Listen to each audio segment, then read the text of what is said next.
seriously ask you.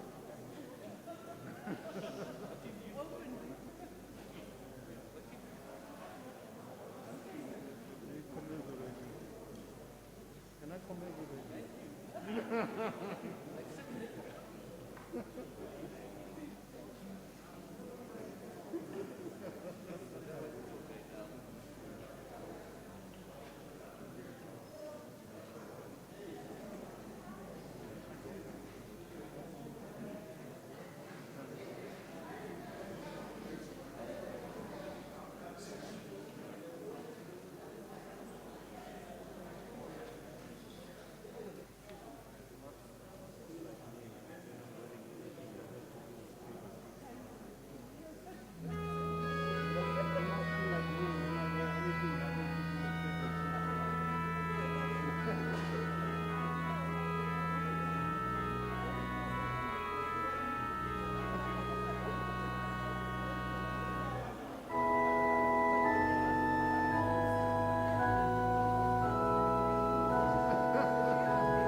Good evening, ladies and gentlemen.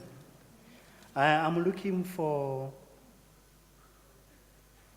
Miss Zokiswa Constance Mshwakatika.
Take the sun.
Good evening, ladies and gentlemen.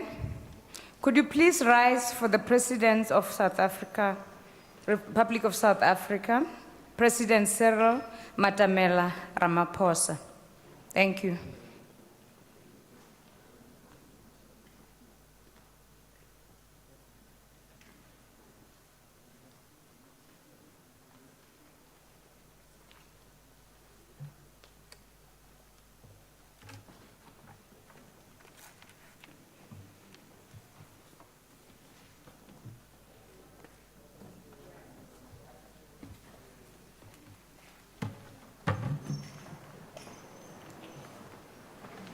My apologies, ladies and gentlemen. Can you please stand up for the office bearers as they enter the stage? You will be informed when to sit down. Thank you. Remain standing.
By virtue of the powers vested in me as Chancellor, I constitute this gathering a congregation of the University of South Africa. Ladies and gentlemen, we request all of you to join us in order to start the proceedings of tonight as having been opened by our Chancellor. And at this point, we'll be requesting all of us to bow our heads for the silent prayer.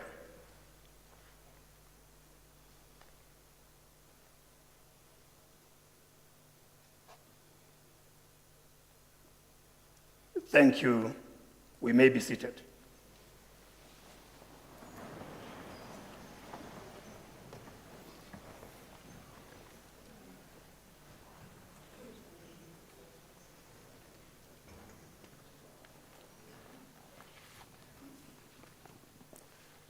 Mr. Chancellor, I just want to greet you tonight, and I also want to greet the members of our own council, led by the chairperson of the council. And as I do this, Mr. Chancellor, it is simply just to get my spectacles so that the eyes can assist me to see properly. Mr. Chancellor, it's my honor at this point to greet in our midst His Excellency President Cyril Ramaphosa, the President of the Republic of South Africa. And of course, in that formal sense, Mr. Chancellor, to greet you, Chancellor President Thabo Mbeki, the former President of the Republic, and Chancellor of the University. And as I said, to greet the Chairman of Council, Mr. Similani, and the members of Council who are with us here this evening. But I just want to greet His Excellency the Prime Minister of Lesotho, Dr. Mwekezi Majoro, and his entourage. Let me greet the Excellencies, ambassadors, and commissioners who are representing various countries who are in attendance tonight. Members of the cabinets of both South Africa and Lesotho. I just want to greet in our midst members of our executive and extended management who are participating in the academic procession, to greet the honorary degree recipients who are receiving their honorary doctorates this evening, and their families, that is Dr. James Motlasi, who is receiving the degree of Doctor of Philosophy, honoris causa, Mr. Elijah Baha'i, receiving the degree of Doctor of Philosophy, honoris causa posthumously. It will be awarded and received by his daughter, Ms. Zetsi Hlwatika, on behalf of the Baha'i family. Mr. Mavuso Walter Simang, who is receiving the degree of Doctor of Philosophy, honoris causa.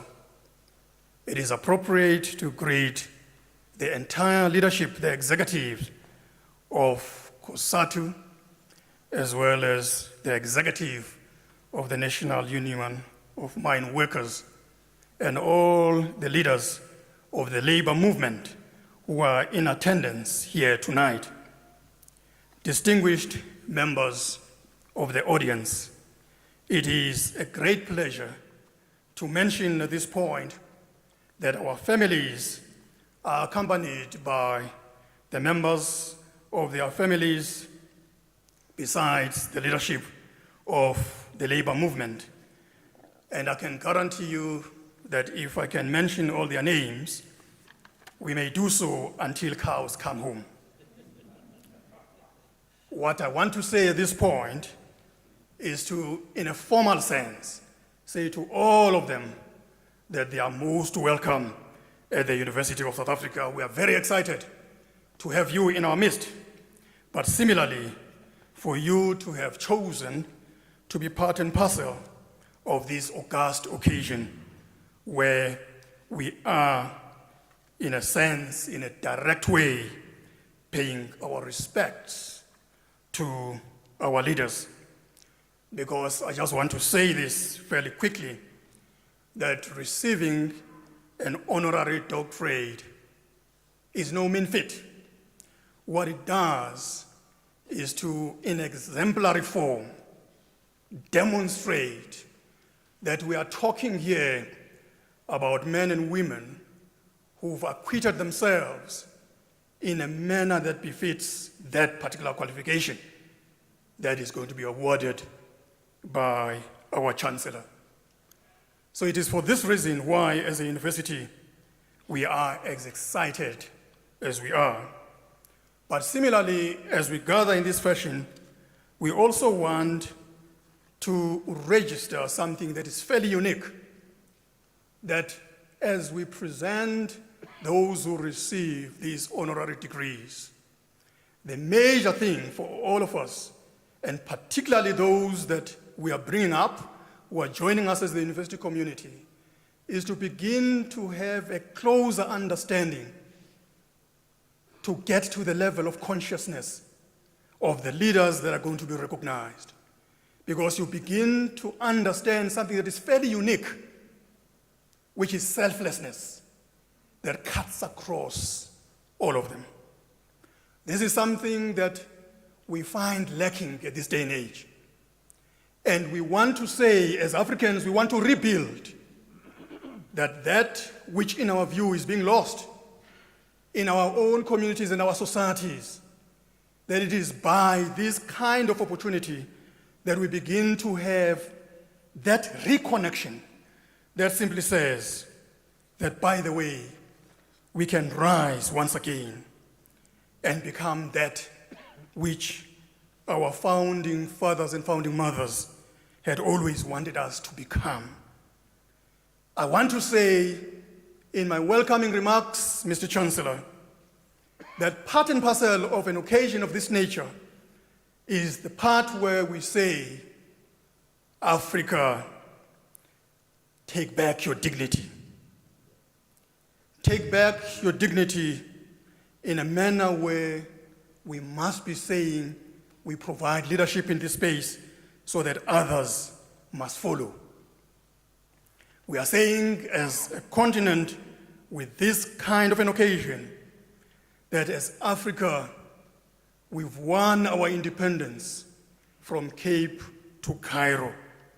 Having done so, we want to emphasize a point that is critical, that we want to take our freedom to its logical conclusion, where we say that self-reliance that marked us as Africans, that it must once again be reignited, so that as the nations of this great continent, we must then say to ourselves that we want to become nations that are not going to be habitually dependent on others, but on ourselves. So as Africans, in doing this, we are claiming back our voices and our dignity, that we are taking human capital, and this means, in this sense, appropriately, that on our continent we shall have the skilled and equipped people, and by extension, vibrant and productive universities, and a fearless vocal intelligentsia. And as a university that consistently argues that you are a university of the people, for the people, because of the nature of our operations, the nature of our existence, the impact that we have consistently made, that we are, as a university, marked by that arrangement where the citizens of our continent who come across this university have this confidence of claiming our space and ascendancy in this global environment where we are consistently undergoing this reorientation in a fundamental sense, in which the voices of the marginalized is sounding even louder. That as a university, in doing this, we are claiming in a direct sense the ongoing contribution to our own continent's intelligentsia, to our own thought leaders, and to our leadership, and in so doing, that we are contributing in a direct sense to our socio-economic development as a continent. And we are excited to be making this kind of contribution. And we say, harnessing this collective capacity that is found among the men and women who are in our university sector as a continent, it is our own to claim back this Africanness as we chart our own destinies. And I want to say, in doing so, we have to Africanize everything else that we are and about who we have, in a direct sense, become as a result of that which is expected of us. With these few words, I just want to say that as the Chancellor will be awarding these degrees, when the executive deans present these leaders, we are here to celebrate them. That as soon as the name has been presented, there is nothing wrong as Africans in either clapping our hands. There is nothing wrong as Africans in ululating. This is who we are. But there's nothing wrong, by the way, as Africans, if we are artistic, just like some of my colleagues here. You can stand up, I guess the space will be enough. You can dance, which is part and parcel of the expression of your own joy. It's part and parcel, by the way, of the kind of celebration that puts us together this evening. And I just want to say that let us all enjoy this graduation ceremony, and let's do so thoroughly as active participants of this graduation ceremony. Mr. Chancellor, I thank you at this point.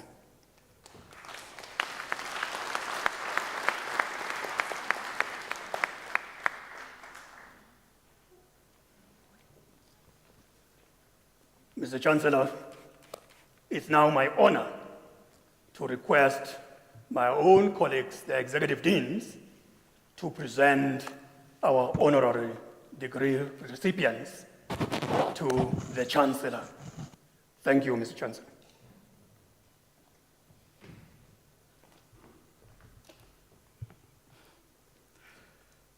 Mr. Chancellor, Dr. Thabo Mvuyelo Mbeki, Ms. Zogiswa Constance Mhlwatika, the daughter of the late Mr. Elijah Baha'i, will receive the honorary doctorate on his behalf. I now request Ms. Mhlwatika to rise as I read the commendation.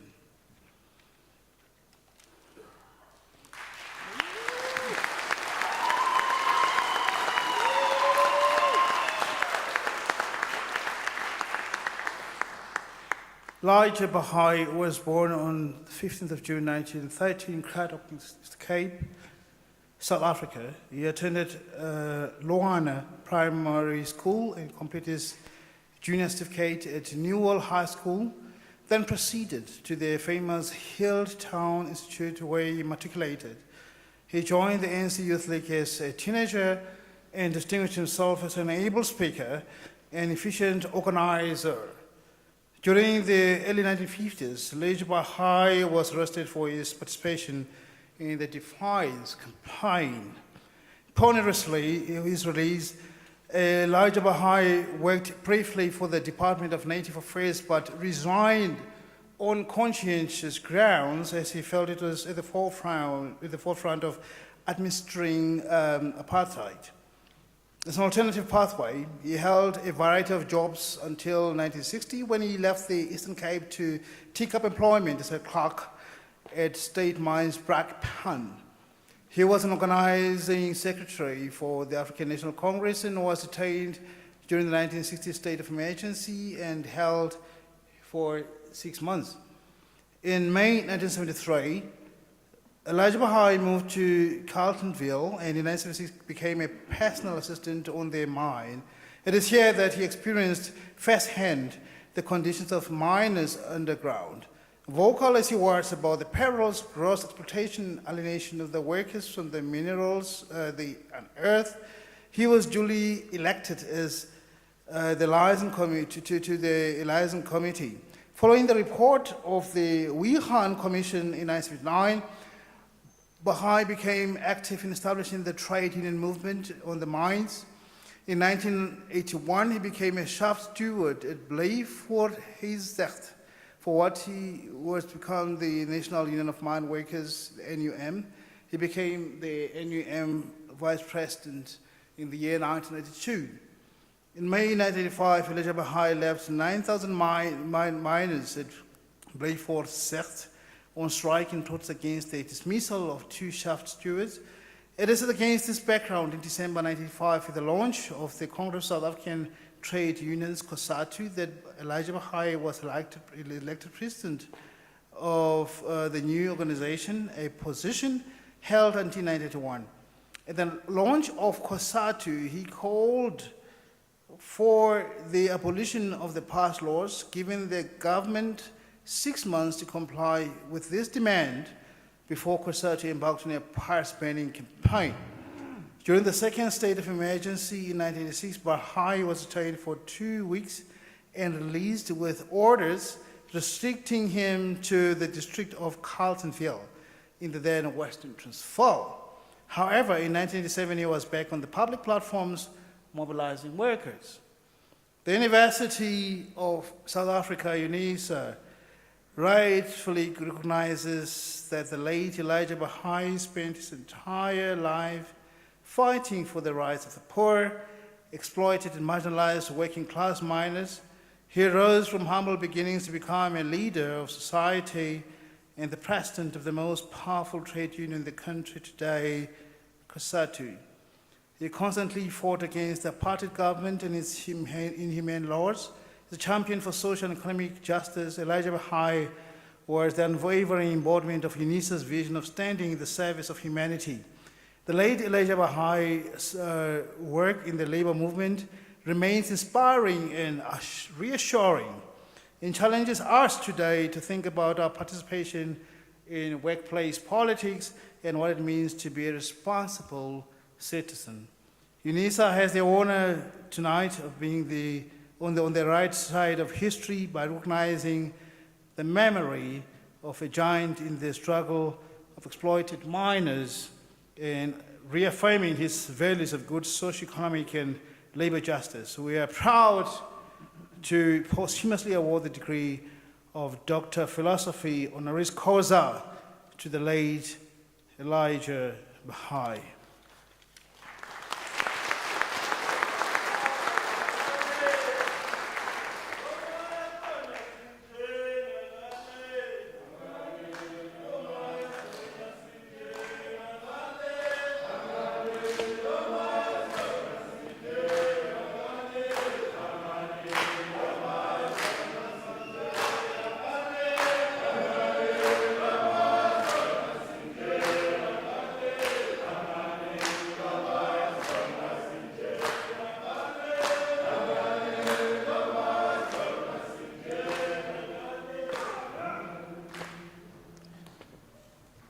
Mr. Chancellor, I now have the honor to request you to confer on Elijah Baha'i the degree of Doctor of Philosophy Honoris Causa posthumously.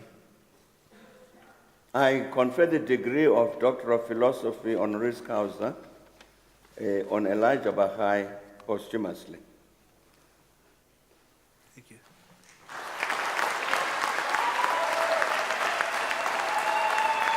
Stand up. No.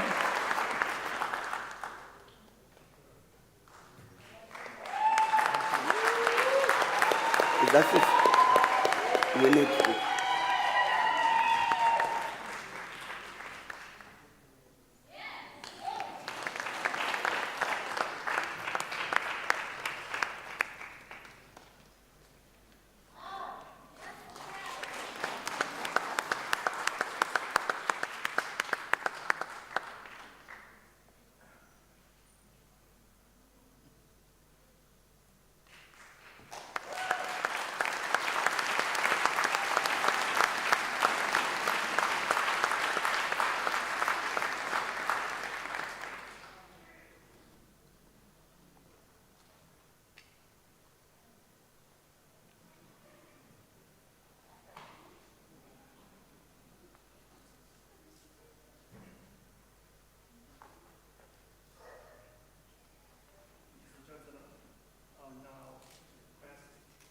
The recipient of our honorary degree on behalf of our father, Dr. Baha'i, to present the acceptance message. Thank you, Mr. Chancellor.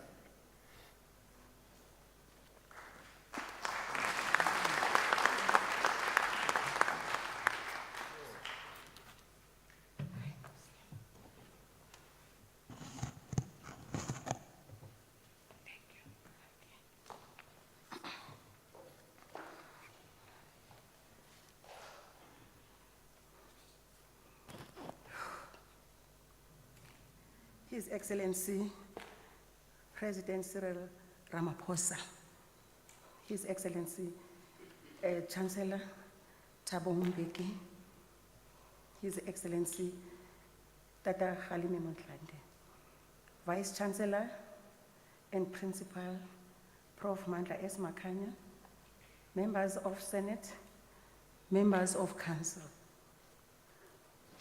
President of COSATU, Mrs. Singh Swalosi, leaders and office bearers of COSATU, President of National Union Mine Workers, leaders of office bearers of NUM, members of my family, the Elijah Baha'i family, sorry, government dignitaries and political officials, distinguished guests and graduates.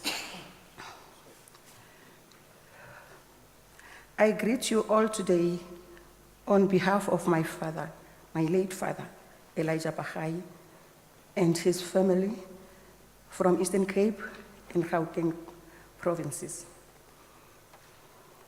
It is a greeting to Unisa in South Africa from a man whose life in every way was indistinguishable from the lives, struggles, and joy of Africa.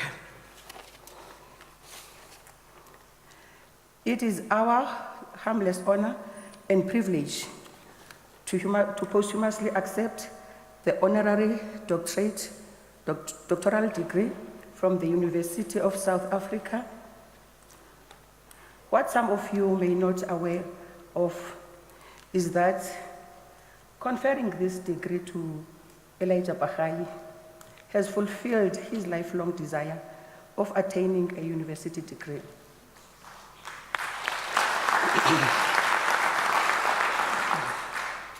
Coming from a large family of 10 children, headed by a municipal worker, father, and a domestic servant, mother, my father was unable to continue paying towards his studies at University of Fort Hare from 1950 to 1951. And so the Baha'i family extends heartfelt gratitude to the Vice Chancellor, the Chancellor, members of the Senate, and the Council of Unisa for making it possible for my father to complete this circle of his life. He is now not only a graduate, but has attained the university degree.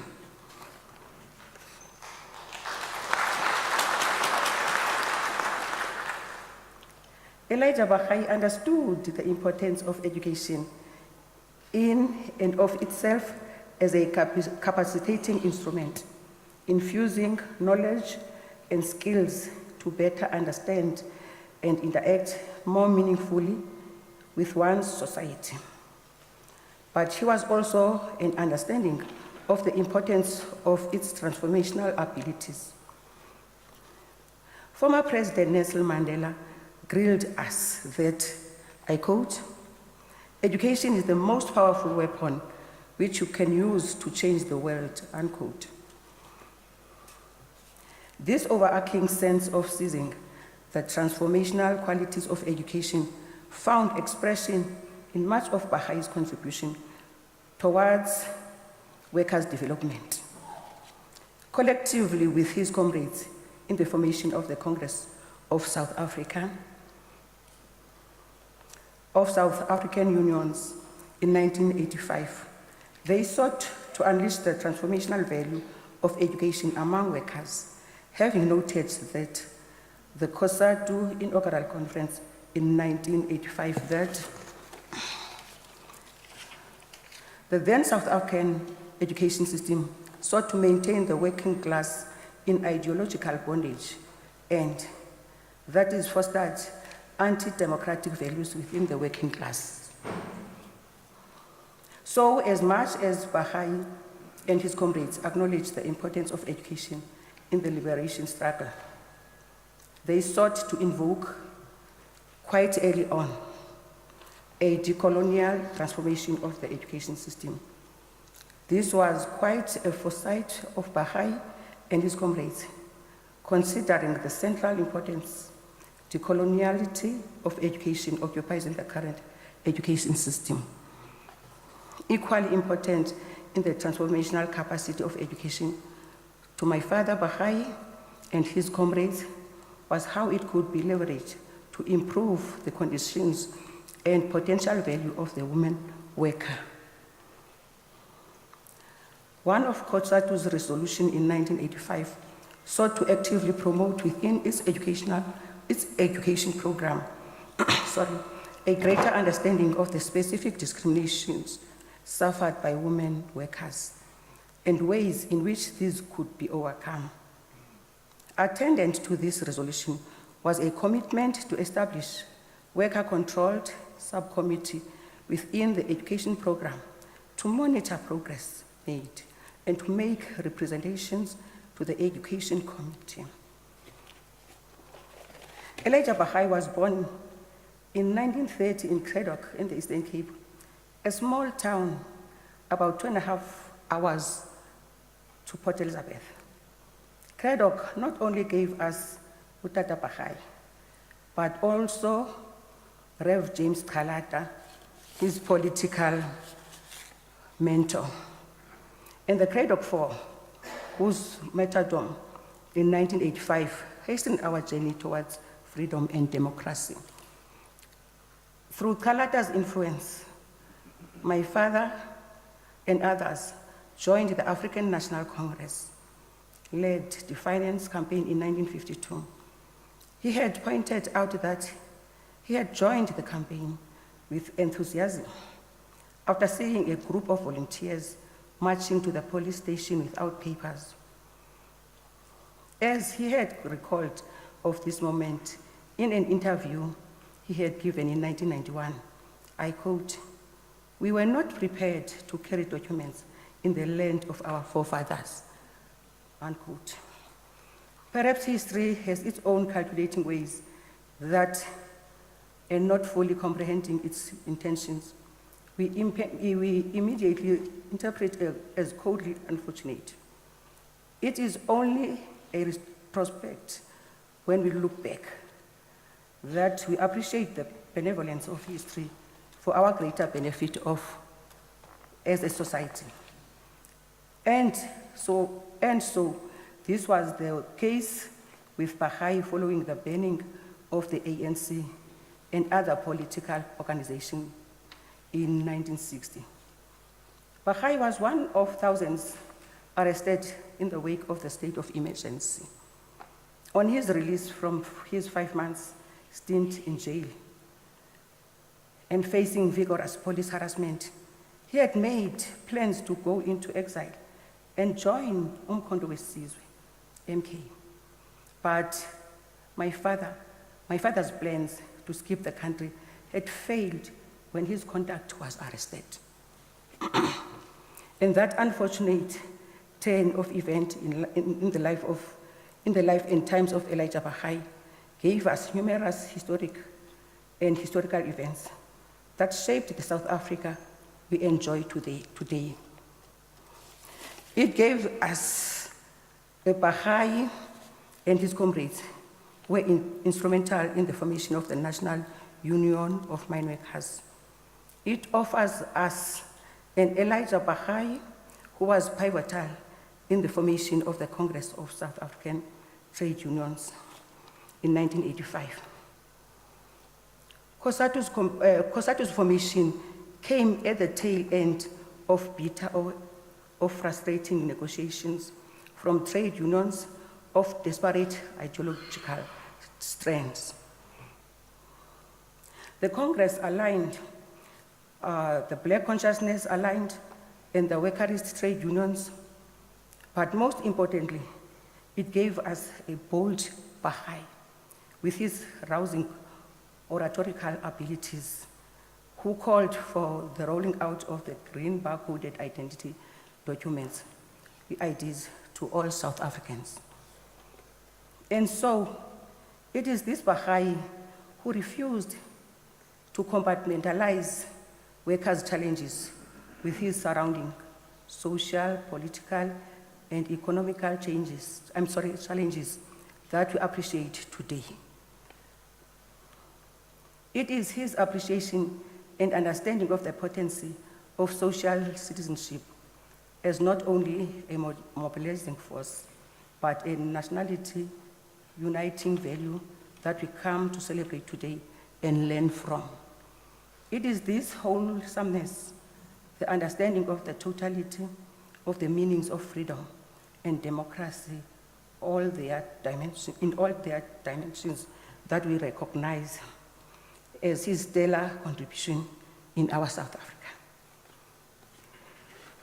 In this understanding of Baha'i as a human, social, and political force, I believe it is quite important that we ask ourselves, what would Baha'i have demanded us today? I emphatically believe that he would have wanted a more dynamic and impactful understanding of social citizenship. It is an all-inclusive and participatory social citizen seeking of effective redress of our challenges of poverty, inequality, unemployment, and gender-based violence. Sorry. It is also a social citizenship that seeks to end the scourge of racism and violence, at times bent on tipping the scales of peace and security, and how they impede on social cohesion and nation building.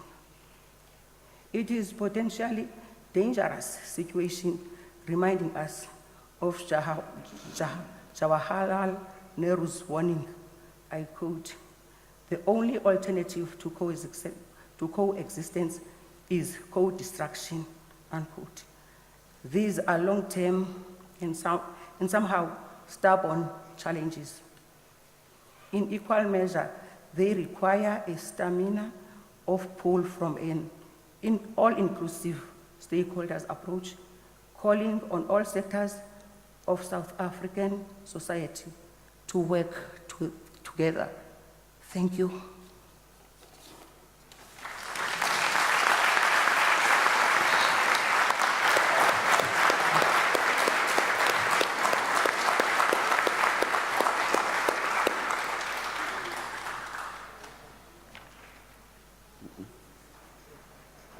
No. Thank you so much, Ma'am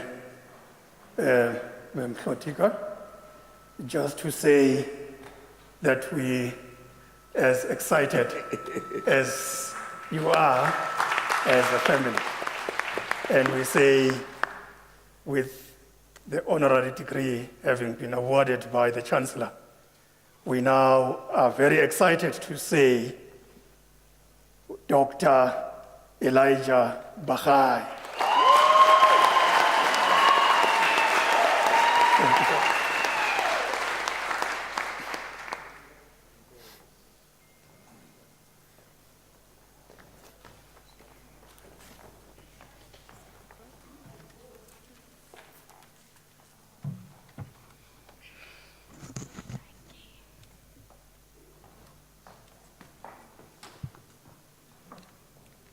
Mr. Chancellor, Dr. James Tukwana Motlasi will receive the honorary degree. I now at this point request Dr. Motlasi to rise.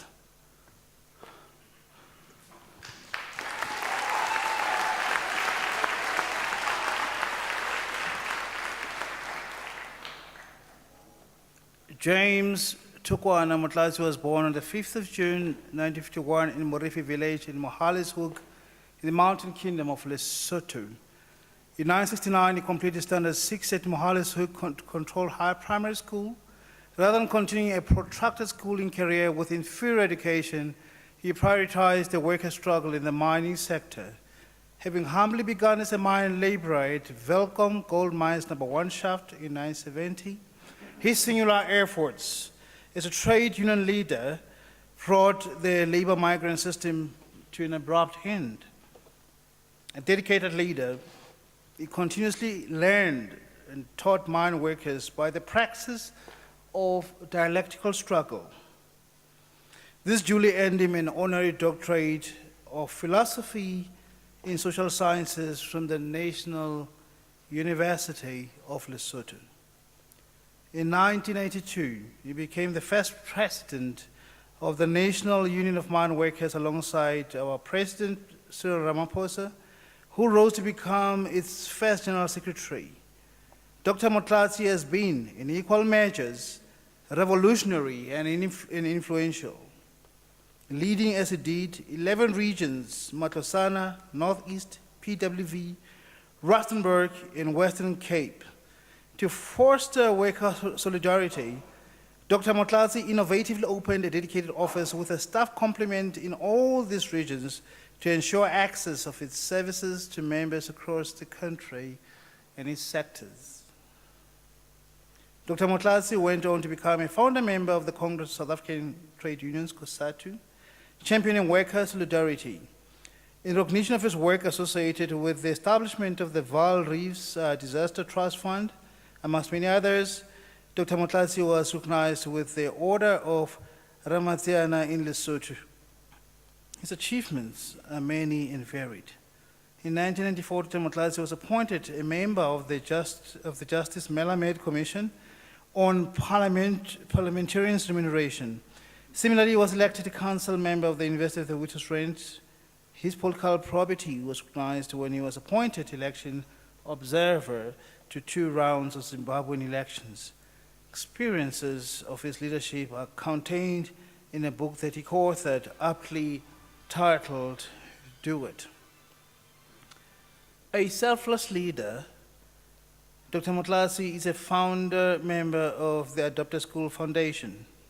Through the foundation, Dr. Motlasi helped establish 177 schools for 400,000 children in South Africa, Lesotho, and Mozambique.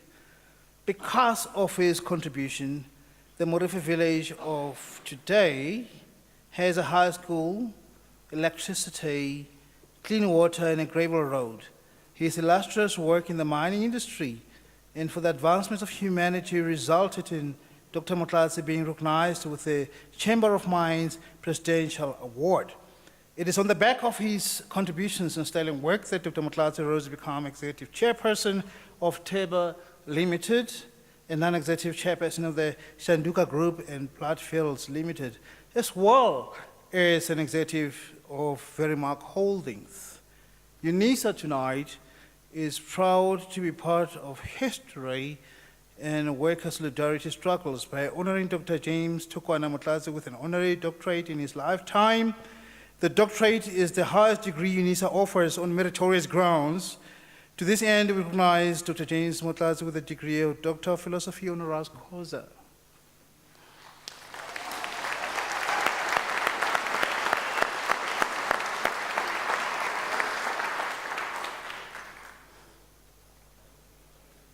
Mr. Chancellor, Dr. Thabo Mbeki, I now have the honor to request you to confer on James Tukwana Motlasi the degree of Doctor of Philosophy honoris causa. Chancellor. I confer the degree of Doctor of Philosophy honoris causa on James Tukwana Motlasi.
Mr. Chancellor, it is now my honor to request our honorary degree recipient, Dr. Motlasi, to present his acceptance message.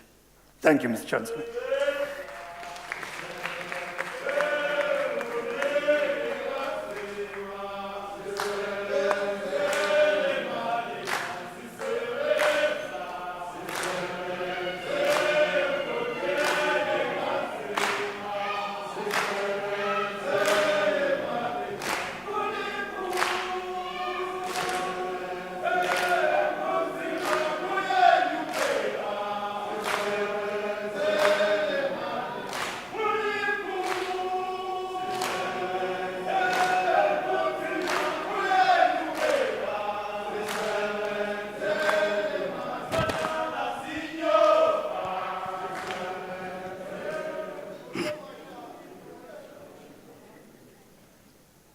Your Excellency, President of the Republic of South Africa, President Cyril Ramaphosa, Your Excellency, the Chancellor of University of South Africa, Chancellor Thabo Mbeki, Your Excellency, the Vice Chancellor, and the Principal, Professor Mandla Makhanya, members of the Senate, members of the Council, President of the Congress of South Africa, and leaders and office bearers of Congress of South Africa, President of the National Union of Mine Workers, leaders and office bearers of NUM,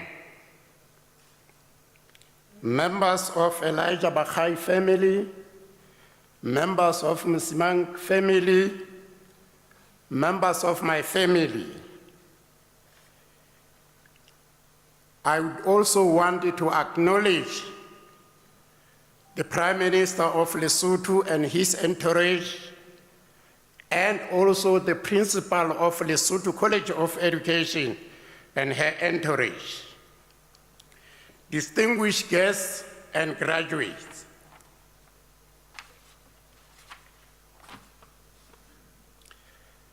I am deeply honored to be conferred with this prestigious honorary degree from the University of South Africa. I received this degree with a measure of humility and gratitude. First, I would like to congratulate all the new graduates here tonight. The University of South Africa, as an institution of higher learning, played a momentous role in educating many acclaimed and unsung political figures in this very country and throughout our beautiful continent. This includes our president, the present president, former president of the African National Congress, late Comrade Oliver Tambo, former president, the late Tata Nelson Mandela, Archbishop Desmond Tutu, the late Comrade Kathrada, to mention but handful. In receiving his honorary doctorate degree from Unisa, President Nelson Mandela sketched Unisa's social and political responsibility. He said, I quote, "As in the past, and more so now, Unisa has the responsibility of providing society with leaders of quality in all areas of life. Unisa, therefore, has a crucial role to play in this period and in future."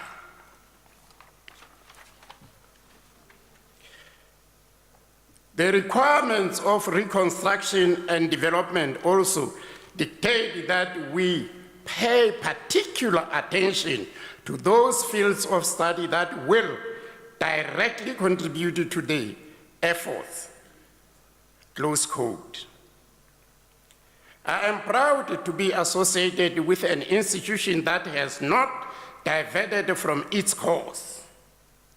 I accept this bestowal in reference to the many lecturers who sacrifice their all to make this country a better one. My journey as a political activist began in Lesotho, a country that was bedeviled by political instability and dictatorship in the 1970s and 80s. This affected me greatly and occasioned my entry into politics. I was, and still am, believer of social justice and human rights. My family name, Motlasi, translated to strengthening, enriching, empowering. I believe that this name also designated my political trajectory. I became active in the political struggle of the Basotho Congress Party, which has been instrumental in Lesotho politics since independence. When Basotho Congress Party and its leader, Dr. Nzumukeshe, were driven into exile, and underground in the mid-1970s. I remain active in leadership structures, filling the gaps. Dr. Zumukheshe instilled in me the belief that whatever one does, one should do it for the benefit and the best interests of the country. He said, I quote, "A country is a gift from God. This therefore means that one should defend it to the ultimate sacrifice, laying down one's life for it," close quote. His advice invoked in me the notion of the honor to serve, sacrifice, and leadership characterized by a complete integrity. So, ladies and gentlemen, where are we today? We know where we are coming from, and we know where we are. 1994, the then Deputy President of the Republic of South Africa said, "I am an African." He was followed immediately by the then leader of FF+, General Constant Philjoe. And he also said, "I am an African." Here is a question. If you interpret what the then Deputy President of the Republic said, he is an African, and what the leader of FF+, not EFF, FF+ said, you look at what had happened in Senegal, you will find exactly that they meant different interpretation, even though they were Africans.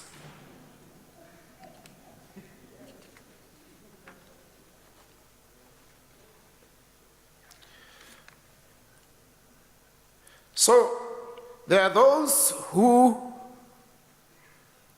are saying, I formed the National Union of Mine Workers.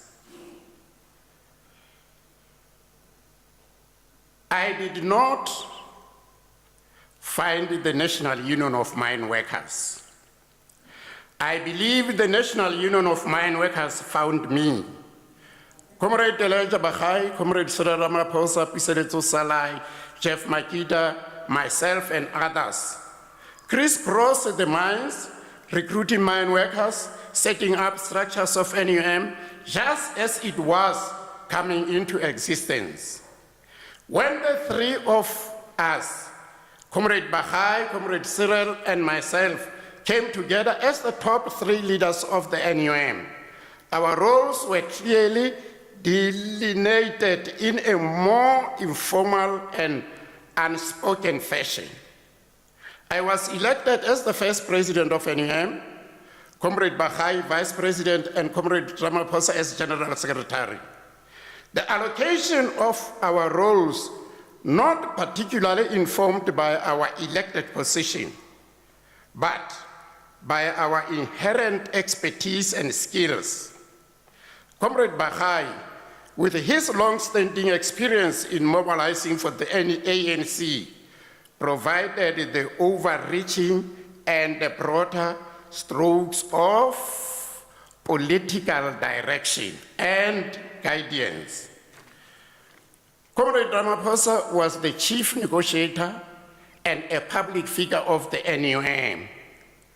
I came with organizational skills that ensure the consolidation, the coherence of the union, and its ability to grow from strength to strength. It is important to note that because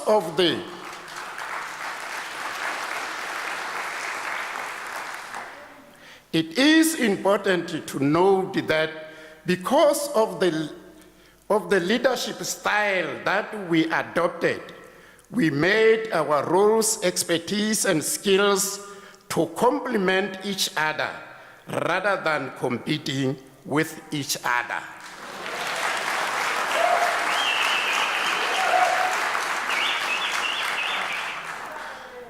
The mining sector instituted the most exploitative and harsh working conditions through its migrant labor system. This system meant that workers were housed in compounds, away from their families. They were employed as cheap labor and therefore paid poor wages. They were regarded as single, without dependence and or responsibility, as opposed to their white counterparts. Mine workers were treated inhumanly. They were subjected to physical assaults and so forth. Mining companies use ethnicity to control workers. They manage workers in so-called compounds through the system of traditional leaders or indunas. This system created tension and it divided workers across ethnic lines.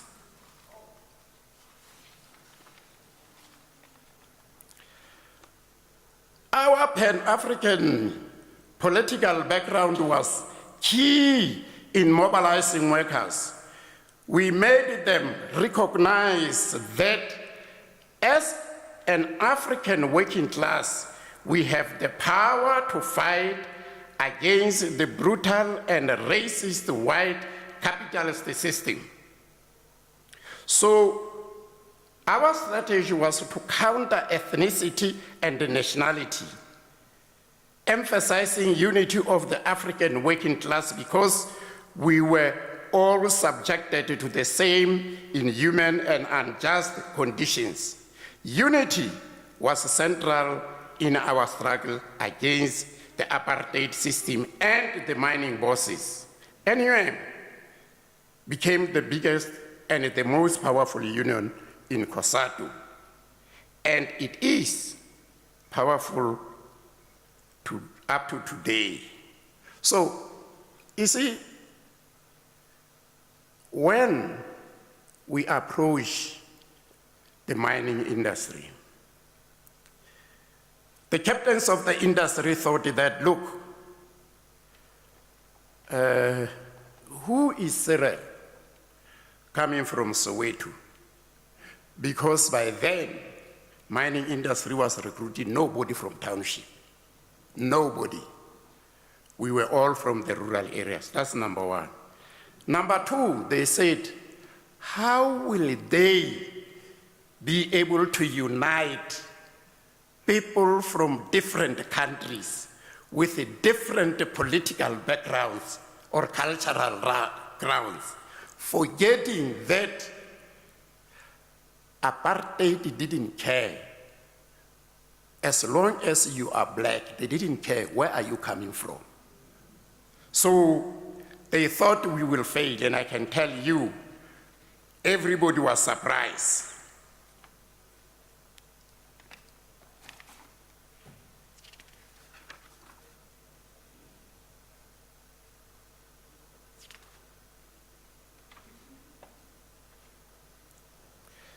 So quite recently, our current president, Cyril Ramaphosa, joined us in his vision of Tumamina. This takes the vision of leadership and brings it closer to all of us in a non-hierarchical manner. It is broken down inclusive form of participatory citizenship, leadership. It advised all South Africans to participate in the governance of their affairs in all their territories and spaces. This requires both transparency and openness from the state and active citizenship, embracing responsibilities from us all. Active citizenship means that we must be vigilant of the state of our budgets and government expenditure. Active and engaged citizenship is the most effective way to address corruption in our country. You see, ladies and gentlemen, we can accuse people who are corrupt without looking at ourselves. Because the reality of the matter, we are electing leaders, we leave them there. We are appointing leaders to key strategic positions, we leave them there. Anyway, if a lion can kill a buffalo and leave it there, hyenas, wild dogs, vultures will take it. Now, people we elected, it's our responsibility to make sure they are doing what we elected them to do. It's not their responsibility to tell us what to do. It's our responsibility to tell them what to do.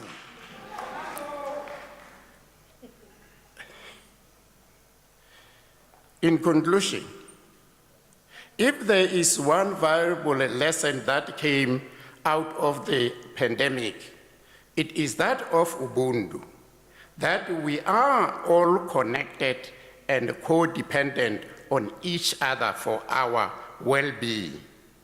It took collective responsibility and cooperation amongst various stakeholders in society for us to weather the storm and save thousands of lives from the pandemic. The challenges we are currently facing in rebuilding the economy, fighting corruption, eradicating poverty and inequality requires the collective effort of each and every one of us. The cooperation and the commitment of all citizens, business and labor is critical.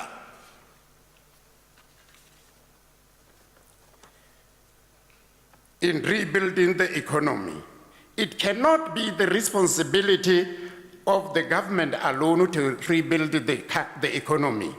Everyone has a critical and ethical role to play in rebuilding the economy, and I urge all of you to play your part. I thank you.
Mr. Chancellor, I just want to, on your behalf, to welcome Dr. James Tukuhana